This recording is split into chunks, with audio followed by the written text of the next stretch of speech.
Hi friends, welcome to our channel. నేను మీ MPR.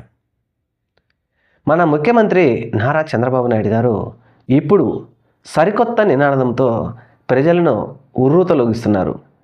పిల్లలని కనండి, పిల్లలని కంటేనే మీకు పథకాలైనా రాజకీయంగా భవిష్యత్తు అయినా ఉంటుందని చెప్పేసి ముఖ్యమంత్రి చంద్రబాబు నాయుడు గారు చెప్తున్నారు.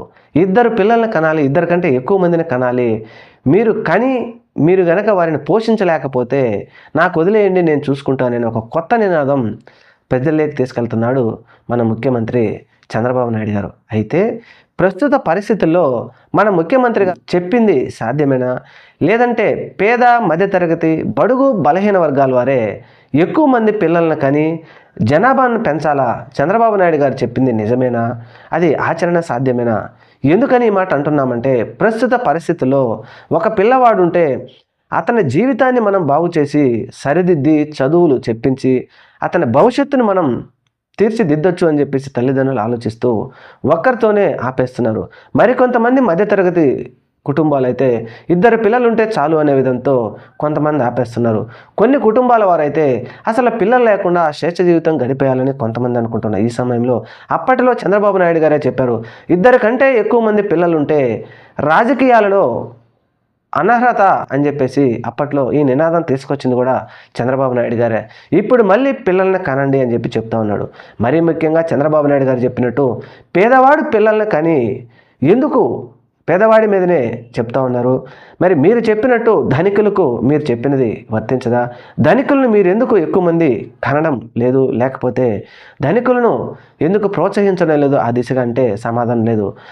ఒక కొడుకే ఉండాలి, ఒక కొడుకు ఉంటే మా సంపద అంతా ఒక్కడికే ఉండాలి, ఆ కొడుకు కూడా మళ్ళీ ఒక కొడుకే ఉండాలి, ఆ కొడుకుని మళ్ళీ చక్రవర్తిని చేయాలి అని ఆలోచిస్తున్న ఈ పెద్దలు మరి ప్రజలకు పేదవాడికి చెప్పే మాటలు వీరికి ఎందుకు వర్తించవు?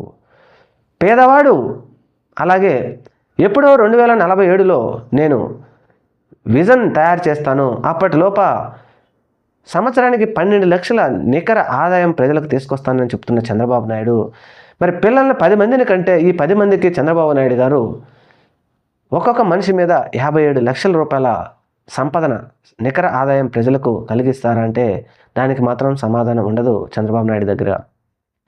ధనికులు ముఖ్యంగా ముఖ్యమంత్రి గారు కానీ, ఉప ముఖ్యమంత్రి గారు కానీ, మంత్రి నారా లోకేష్ కానీ, ప్రజల ప్రతినిధులు కానీ వీరందరూ ఒకరు ఇద్దరితోనే ఎందుకు ఆపేయాల్సి వచ్చింది?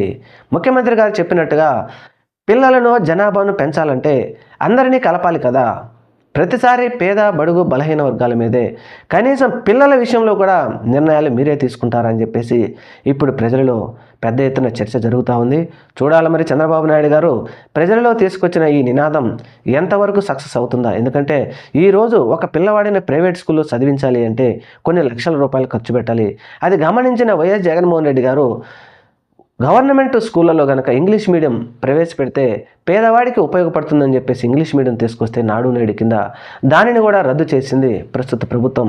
మరి ఇలాంటి పరిస్థితుల్లో నలుగురిని పిల్లలని సంతానం ఉంటే ఆ తల్లిదండ్రులు ఏ విధంగా వారిని పోషించి వారి భవిష్యత్తును ఏ విధంగా తీర్చిదిద్దుతారో దానికి మాత్రం సమాధానం చంద్రబాబు చెప్పకుండా నేను చూసుకుంటూను అని చెప్తా ఉన్నారు. మరి ఆయన ఏం చూసుకుంటారో ఏమో తెలియదు. కానీ చంద్రబాబు నాయుడు గారు, నారా లోకేష్ గారు, పవన్ కళ్యాణ్ గారు వారితో పాటు ఇంకా ప్రజాప్రతినిధులకు కూడా ఇది వర్తించాలి అని చెప్పి ఉంటే బాగుండేదని చెప్పేసి ఇప్పుడు ప్రజలలో ఒక విధమైన చర్చ మొదలైంది.